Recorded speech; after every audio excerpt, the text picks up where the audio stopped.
Good afternoon, everyone. I see everyone populating the lobby, and I think I can still hear people joining. So we'll just give it maybe 10 or 20 seconds more. Make sure everyone is admitted and all good. But thank you for joining so far.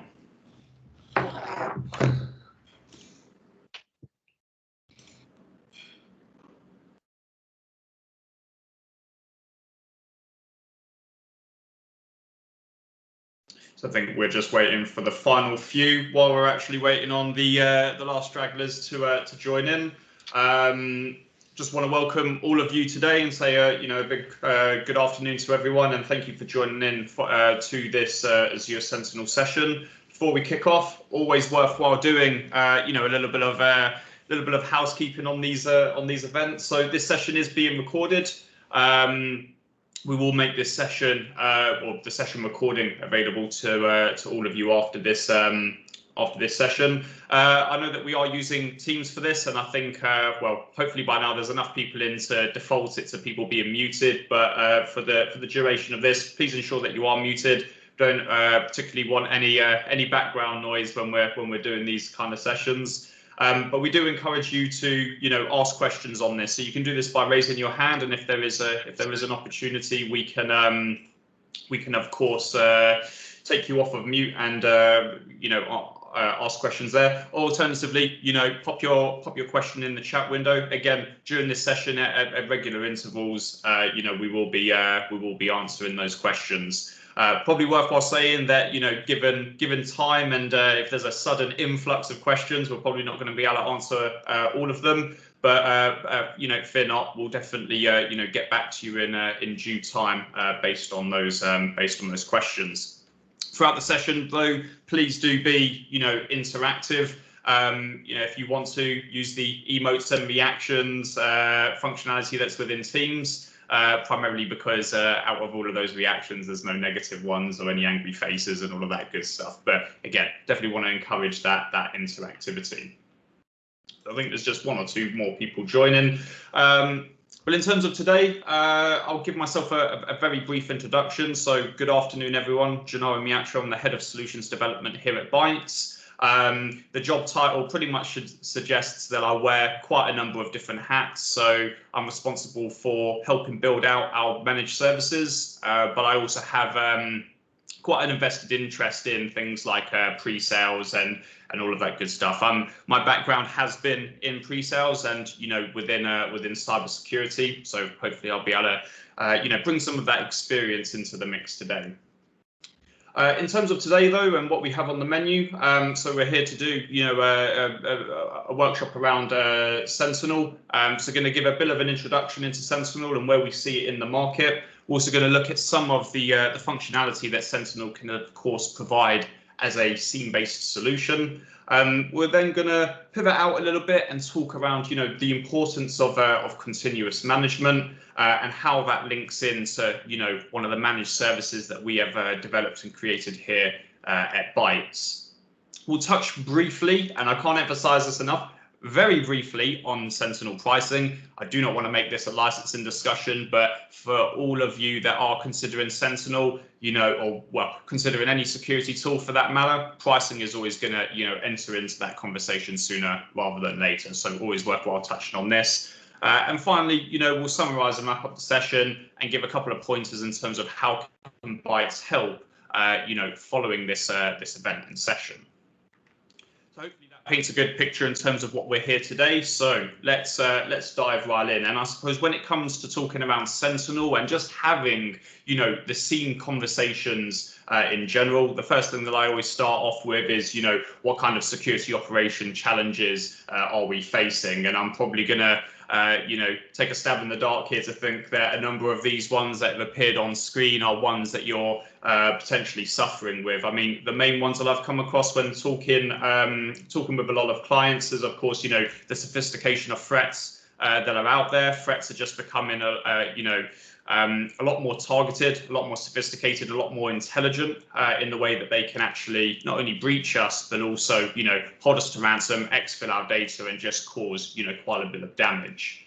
Additionally, when it comes to almost any type of SIEM conversation, the topic of resourcing definitely comes about. There is a lot of security solutions out there, but unless we have the personnel and the correct processes behind this, do we actually fully realize the value of these tools? And I suppose the last one that I'll call out, which is probably a little bit more SIEM specific, but this goes against a number of different tools, is there are a lot of alerts that are simply just not investigated. I think a lot of us are probably guilty of, piping a lot of the alerts that we see from our security tools into a shared mailbox that only gets reviewed every now and again. And even when it's reviewed, are they actually actioned? Anyway, these are some of the key challenges, that I've seen on the market. And again, just wanted to paint the picture for today. And I suppose this leads us into, Sentinel as a tool. Why Sentinel? And what is Sentinel? So I suppose first and foremost, Sentinel is Microsoft's SIEM-based tool. It is cloud-based. It is cloud-born, so completely, cloud native. It hasn't been something that was originally developed on-prem and then shifted into the cloud. It's been built on, the Azure platform, which means we get all the bells and whistles in terms of being able to provision this very quickly, having the scalability of the cloud and of Azure, and being able to consume that and switch that on very quickly. A couple of other things to touch on, of course, though, is because it is a Microsoft technology, and of course because it's located within Azure, ingesting logs from sources like M365, E3, E5, or well, in fact, any of the Office 365 components, as well as Azure, so any of the Azure resources that you have can effectively be ingested for free. And this is definitely something that appeals to a lot of people. When we take M365, E3 and E5, there are quite a number of different dashboards here, there and everywhere. We've got the Security and Compliance Center, the Security Center, the Defender Security Center. We've also got the MCAS portal, which is definitely a very powerful portal. But I've literally just reeled off about 4 or 5 portals, and that's only covering one hand. And I'm sure that there are quite a number of other portals. Being able to consume a tool effectively for free and bring in all of those alerts underneath one place has definitely drawn attention to a lot of people using these tools. Anyway, in terms of the SIEM tool in itself, it's everything that we would expect from a SIEM tool, right? It is capable of collecting data from multiple sources and correlating this information to start surfacing us, with detections. And then based on those detections, we can start going in and actually investigating those detections to identify, okay, is this actually an incident? Is this a false positive? Is there something that we need to do here? And then from there, we can then look to respond. So Sentinel does, bring to the table what a number of other SIEM tools, also bring to the table. And I suppose the way that it does that, very similar to that 4-point mythology on the last screen. The first bit is always going to be around collecting that information with the end result really to give us visibility. The second part to that is, of course, the detection piece. So applying analytics and, applying hunting queries to be able to detect anything suspicious happening within our environment. And then based on those suspicions, let's start correlating these together, creating an incident and investigating that further with multiple different sources of information.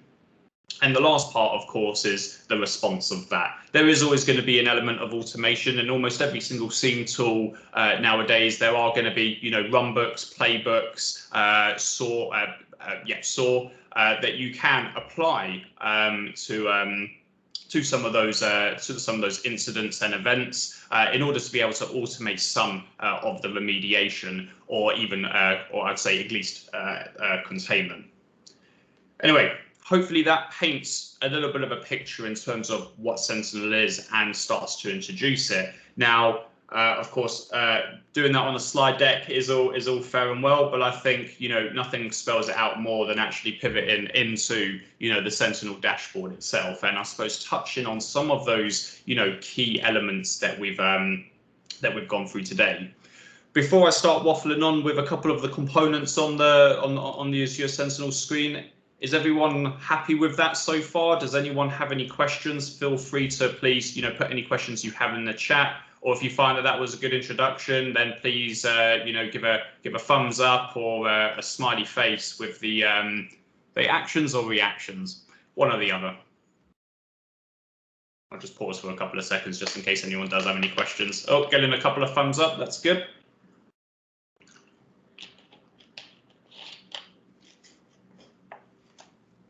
Well, I'm going to assume from the lack of questions and the thumbs up that have just come through, I think we're all good to crack on. Awesome. So when starting with Azure Sentinel, and again, being that this is a Microsoft cloud service, very easy to switch on, very easy to consume, very easy to to really get going as quick as possible. In terms of where I always start, there's nowhere else but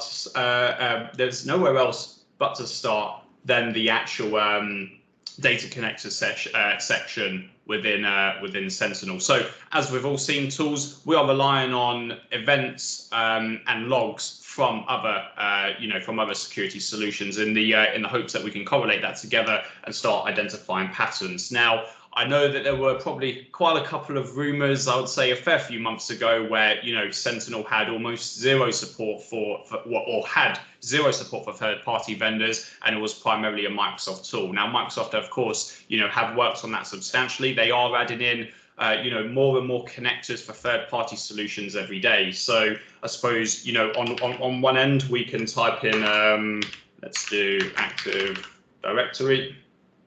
On one end, we can, of course, start ingesting in our Azure Active Directory, which is, of course, a Microsoft Cloud native tool, and very easy to of course hook this up and start ingesting the data, the audit logs, and actual just logs of this service into Sentinel. But as well as that, we can ingest our third-party solutions. So, for example, if any of you are using a checkpoint firewall, we can, of course, ingest the logs from our checkpoints. We've got support for Sentinel's got support for things like Sophos, Zscaler, Cisco, and numerous others. And as mentioned, these collectors are always increasing every day. So first and foremost, when we start off with Sentinel on the data connector side, it's about trying to pull in as much information as possible, because a SIEM tool effectively needs to see everything. There's no point in seeing one part. We want to see the whole estate, so we can start correlating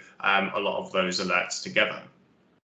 So I suppose the second part to that is okay, once we've started collecting this data, where do we go through from that? And I suppose there's a couple of steps. There's a couple of steps or avenues that you can take. For me, I always start off around the workbooks piece. So workbooks are quite an interesting one in the sense that they are a out-of-the-box solution that enable you to, monitor or learn about important, metrics and trends that are happening within your estate. Now, a lot of these will be solution-specific. So again, I'm in Workbooks right now. If I type in Azure AD, I can actually look at, say, the Azure AD sign-in logs. And if I go into my saved workbook on this, and if I just change this real quick to all, hopefully the demo gods will not let me down today. From here, I can take all of the logs that I've got within Azure AD, and instantly I can start to get some insight out of this. Now, this isn't threat hunting. This isn't looking for any specific alerts. This is more of a all-up view of, what is happening within my Azure Active Directory. It's almost like if we were to pump Azure AD into something like Power BI and put a couple of algorithms next to it. This is effectively what this is showing us. It's showing us statistics. It's showing us insights. It's showing us things like sign-ins by location, sign-ins. We can see any failed authentications. We can see authentication requests that have required MFA, all of those different metrics. And we can apply this to quite a number of different solutions that are out there. So of course, Azure AD is definitely one that I'm going to start with. But again, going back to my last example, if I was to punch in checkpoint, I don't have a checkpoint firewall hooked up to this just yet. But as we can see on the checkpoint side, this will actually hook into this will take the logs and start churning those logs around, and it will show us, the number of gateways and servers, the number of security incidents, and if there's any infected hosts, it will start pulling that information. So again, we can see all of this information under one space. So workbooks are good. Again, very solution specific. So, there is a place for it, but this isn't probably what we would use a SIEM tool for every day, but it's definitely cool seeing, some of those metrics. Where it really starts to get interesting, though, is around the analytics section. So, we've connected our data sources, and now we want to be notified of when something suspicious occurs within our environment. Now, the good thing with Sentinel is there's a lot of out-of-the-box rules and rule templates here. In fact, if I just click on rule templates, you can see that there's quite a number in here that we can choose from, and we can start activating these as rules. So, what do we want to see? What do we want to be alerted on? Is the question that we're effectively asking here. So we can start taking some of those rules and, of course, applying them into active rules. Now, this can be anything from, I spelled hafnium wrong. If I just go in there, we could add in rules around hafnium if we have, concerns around those exploits. Likewise, password sprays. Can't spell today. Password spray. I was assuming password sprays was in here. Possibly not. Appears here when I did passwords. Password sprays are, of course, on the up at the moment. So if we want to actually, add in a couple of alerts and analytics rules around password spray, we can absolutely do this. The basis here is we want to build up a list of rules that we want to see alerted to us, when something suspicious occurs. Now, of course, when multiple rules start triggering, this is when it starts rolling up those rules and taking them into incidents, which I'll, of course, pivot to now. So incidents really are fused events. And what they will do is any of those analytical rules that were, of course, met will start to appear here. But this gives us our console to actually start investigating, in these different areas. So, for example, on here we've got impossible travel activity, and what I can do is I can actually pivot into the full details of this, and this is almost my case management system, right? This is going to surface the actual incident, and this is where I'm going to start to actually work on the incident. This is where I can actually start to see the tactics that were involved, the entities that are involved, and I can also start, reskinning how this looks visually. So from here, I can see that there was an impossible travel event that's happened, and it seems to have affected, multiple services that I have within Office 365. But I can also see, the different IP address ranges these authentications have come from. Now, for example, if I wanted to get a little bit more information on this, so for example, Office 365, if I just click on this, I can actually pivot straight into the actual underlying events that has, caused this incident and triggered off one of those alerts. So from here, very quickly, I can see that there's a couple of risky IPs. There's some IP addresses from the Tor network involved. Something suspicious really is, going on here from what looks like, a couple of users. So again, from here, I can definitely start to investigate what's going on and what entities are, of course, linked to that. Now, if I take this back a step and come back into our case management console, again, I can get very similar information in terms of what those alerts are, what those entities are, and I even have a comment section. So for myself and the other analysts, we can start punching in comments here and start working through this incident between us. Again, a lot of the work will happen here.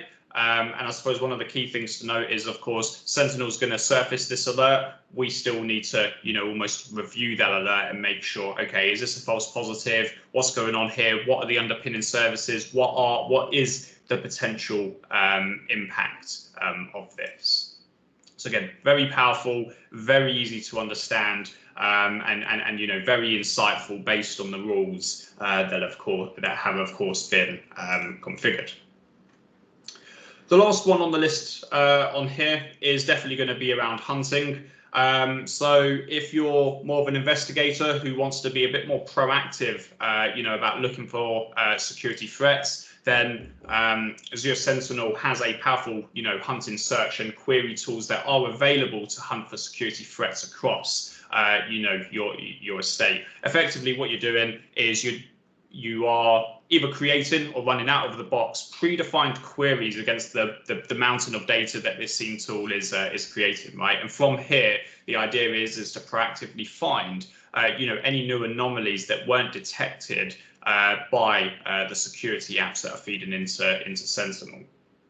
So from here, we can, of course, run different queries against the data that is collected. And from that, we can look to understand the suspicious activity and start investigating and hunting based on that. Now, of course, this is a little bit more lower level rather than the reactive side. This is, definitely a lot more proactive, but it does allow us to go fairly granular with the information that we have at our disposal. So I suppose one of the ones that I generally use on here is the anomalous sign-in activity. There's definitely quite a couple of queries here. So what I'm going to do is I'm going to run this query very quick. And I have no idea where that has just gone.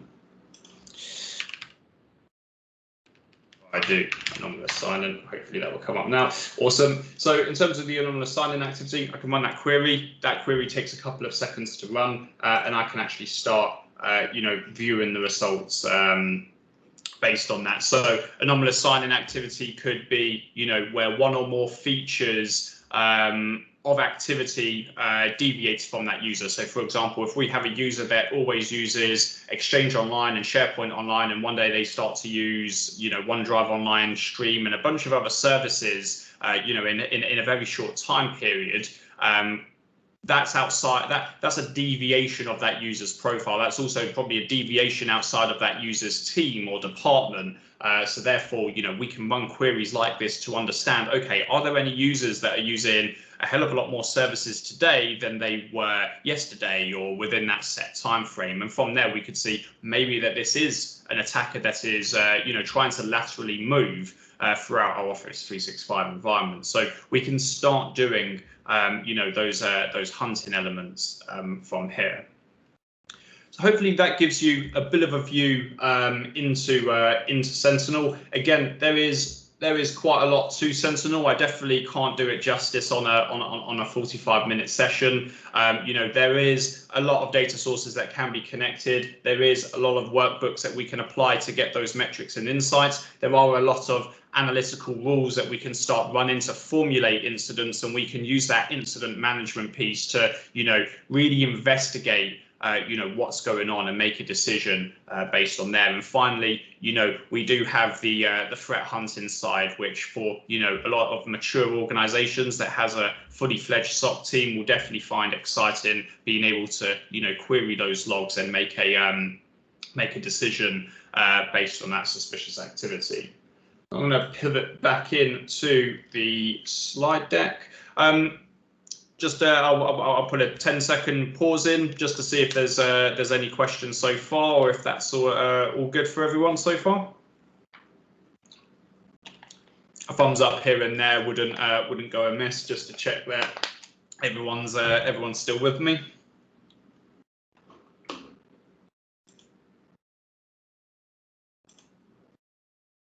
Perfect. Well, I've seen a couple of thumbs up, and from the looks of it, no questions. So let's crack on.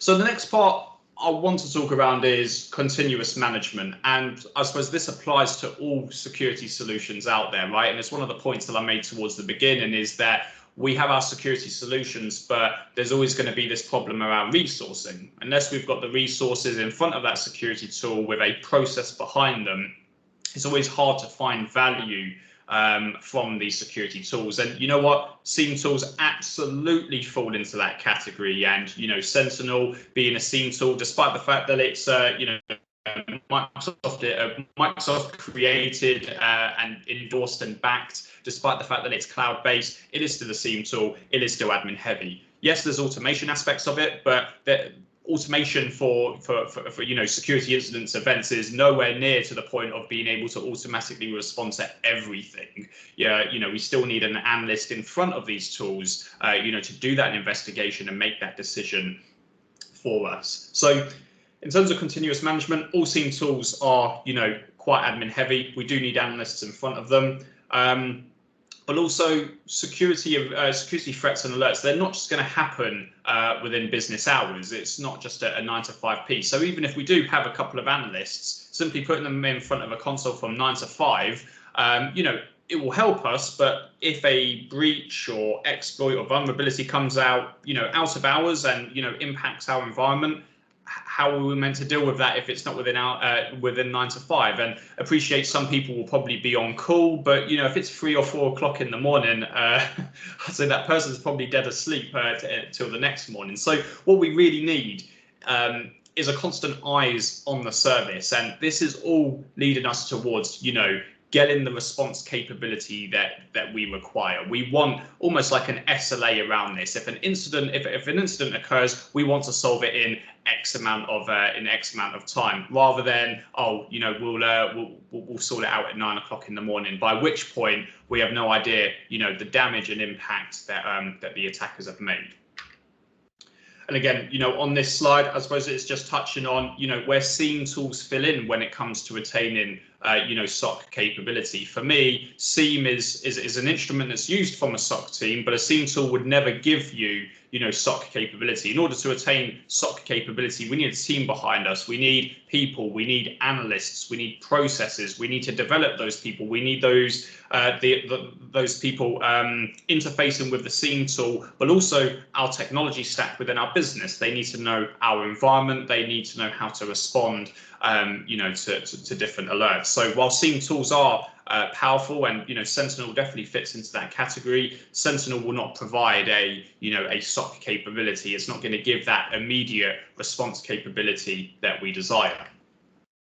And I suppose this any kind of marketing presentation wouldn't be complete without a Gartner prediction. And in fact, Gartner predicted something like this last year, where they said that managed security service will continue to grow, as will the continuing constant monitoring of our environments. And that, I suppose, tees us up quite nicely in terms of what Bytes has done in this area. Now, Bytes, of course, have recognized this, that there are a lot of powerful security solutions out there, but there's just simply not enough people to manage and administrate them and make value from them. And Sentinel is, of course, one of those. It's a very powerful tool. It's a really good tool, but without analysts in front of it, what are we actually getting? And because of that, we have developed a managed service around Sentinel. And the idea behind this managed service, quite simply put, is increasing that response capability and giving us a 24/7 service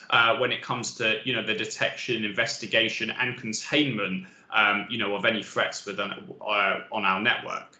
As mentioned on some of my previous slides, these kind of cyber attacks don't always happen within business hours. In fact, a lot of the times it's probably going to be out of hours, because we're being attacked from a different country in a different time zone. So because of that, we've got to weigh that up. But managed service does exactly that. It's given us that detection and response capability against that tool. And again, just following on from it, this managed service isn't just looking at alerts. It is going further down that stack to understand the user risk side. It's also supportive of all the different services that we can pull into Sentinel. So if you are heavily invested in Azure on the IaaS and PaaS side, that can of course be monitored. If you've got your M365 elements pulled in, again, that can be monitored. And even non-Microsoft systems that are being pulled into Sentinel, that can of course be monitored. This SIEM tool will sit at the top and allow us to get a really good get the insight required as to what's going on within your environment, but we would then provide the people and the processes that can of course respond to that. Now, the architecting for hybrid customers part is quite an interesting part, and this part it's always an interesting one for me. And the reason is I've got two slides, the architecting and the cost, and they're kind of both needed, and I never really know which one to do first, and you'll see why in just a minute. So the managed Sentinel service that we have, it wasn't built from the ground up as, you know, we're going to start doing a managed Sentinel service. What we did have first and foremost was a managed SOC service. Now, this managed SOC service was, of course, you know, underpinned by QRadar, you know, a very well-known SIEM tool, and we've been providing, you know, managed SOC with our partner SecurityHQ for a couple of years now. Now, of course, that's worked very well. It's given people that response capability. And of course, you know, Sentinel has come along. It's groundbreaking. It's Microsoft. It's cloud-based. It's a lot of things. It ticks a lot of boxes. Ingesting things from M365 is effectively free.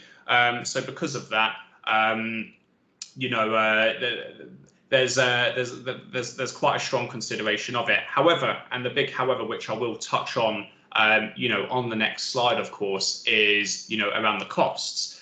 M365 you can ingest for free, whereas, you know, non-Microsoft solutions, you're going to start paying that ingestion charge. And this is exactly where we started to re-architect our offering for hybrid customers. And I'll explain a little bit about that now. So if we have clients that are, I'd say, roughly 50% in the Microsoft cloud, then, you know, typically we'll start talking around the traditional managed SOC offering that we've got, the QRadar type offering.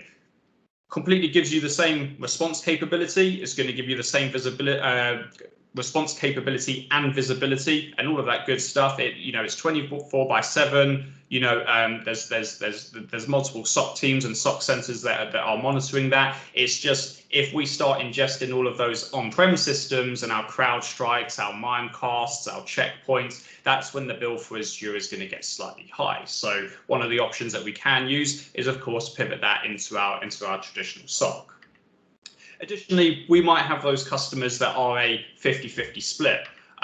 In which case, what we can do is we can actually use a combination of Sentinel and the managed SOC service, and pretty much join the two SIEM tools together to start communicating, to share alerts, and, you know, get the same level of insight. So in this case, it would be, you know, managed. It would be managed Sentinel, and that would look after the M365 and Azure logs and all of that good stuff, and then QRadar for the on-prem, the Mimecasts, the CrowdStrikes, the Sophoses, etc., etc. And again, you know, join these two together, still a managed service, still have that response capability. So again, you know, ticks a lot of boxes, but it gets us, you know, hands-on with Sentinel.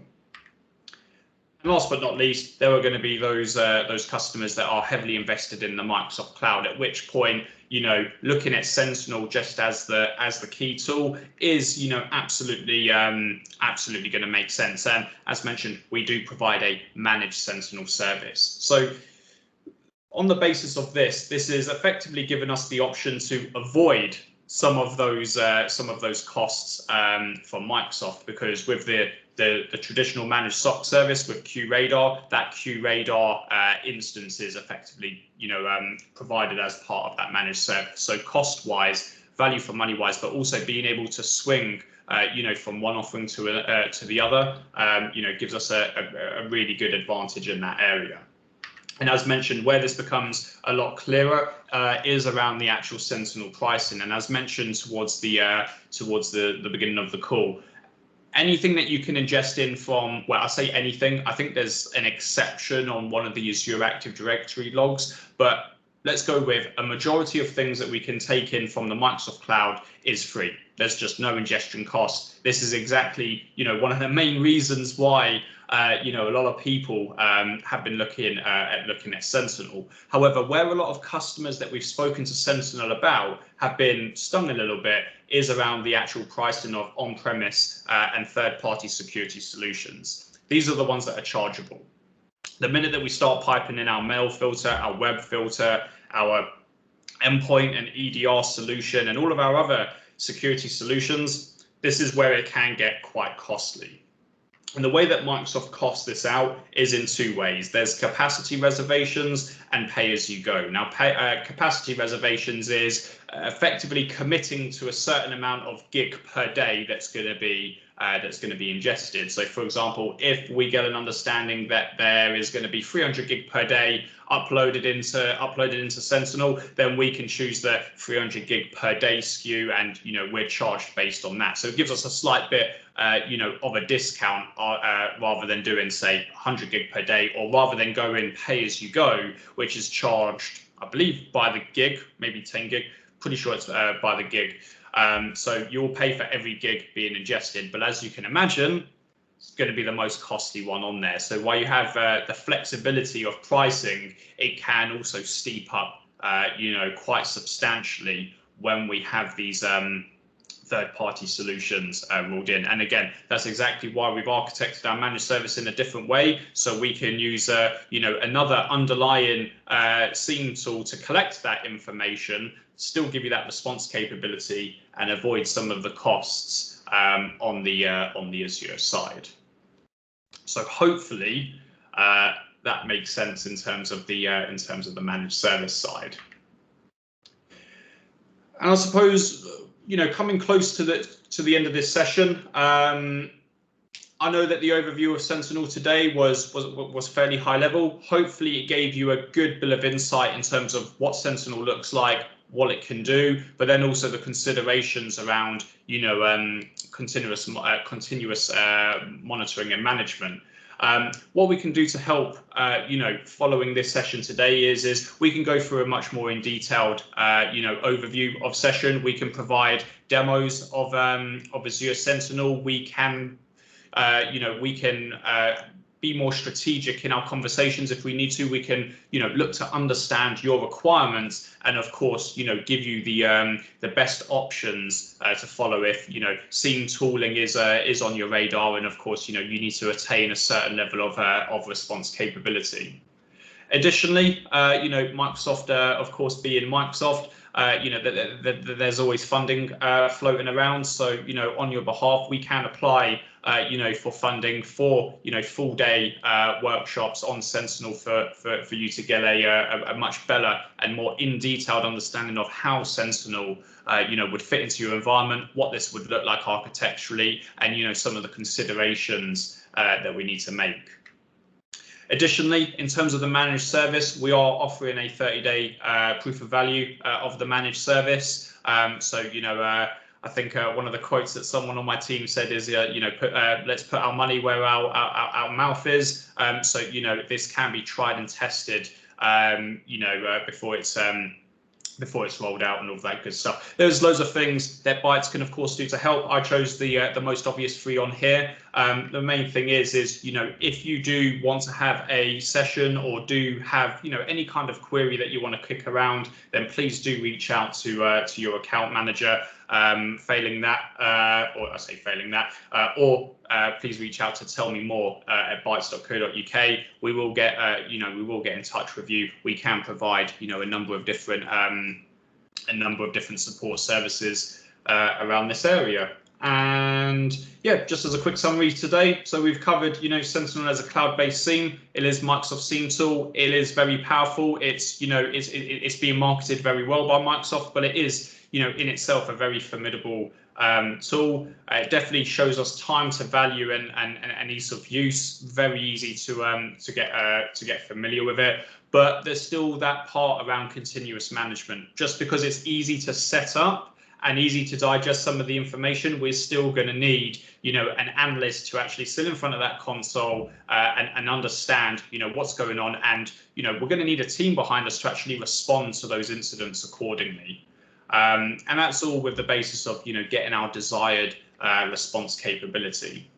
I do urge everyone to consider managed services. Seems like a lot more clients are actually reaching out to us for managed services because there is a resourcing issue when it comes to personnel at the moment in the security market.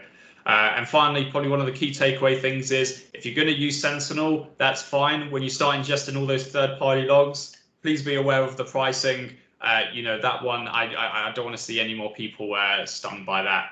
And yeah, I suppose that is me done for the day. I know that we've got a couple of minutes spare, so what I'll do is I'll of course hit hit the pause button on me talking. Please feel free to fire any questions that you have within the chat window. Otherwise, I'll give you guys 4 or 5 minutes back of your day. You guys can have a quick break and join the next session. But thank you so much for listening and attending. It's been an absolute pleasure, and yeah, thank you so much. Just pop any questions in and I'll come off of mute and answer them, of course. Just as a final from the event organisers, just want to thank Gennaro very much for his presentation today. Really great insights into Sentinel.